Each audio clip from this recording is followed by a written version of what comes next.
नमस्कार शेतकरी बांधवांनो, मानसी ॲग्रो फार्म. मी चंद्रकांत माळी. ही आपल्या अंडरमधली बाग. पिंक तैवानची एक खासियत आहे, गेल्या मार्च एप्रिल मे मध्ये 45-46 असलेल्या टेम्परेचरमुळं बरेच जणांचे फळं, बरेच शेतकऱ्यांची फळं बॉयल झालीत, खराब झालीत. ह्या बागेवर परिणाम असा झाला होता की पाणीच कमी पडलं, विहिरी बोरीचं पाणी संपलं.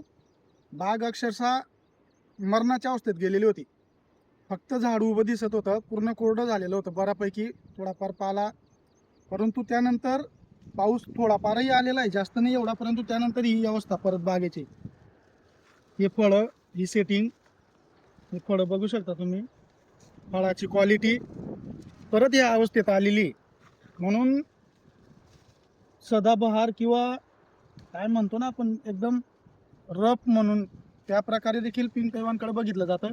ही बाग आता थिनिंगला आलेली आहे. 8 ते 10 दिवसांनी फॉर्मिंगला येणार आहे. 70-75 रुपये जागेवरनं रेट चालू आहेत. आता मार्केटला माल नाही आहे, म्हणून योग्य नियोजन हे खूप महत्त्वाचं आहे. ह्या प्रकारे क्वालिटी पाहिजे असेल, या प्रकारे रोपं पाहिजे असतील चांगली गॅरंटीची, मला संपर्क साधा. धन्यवाद.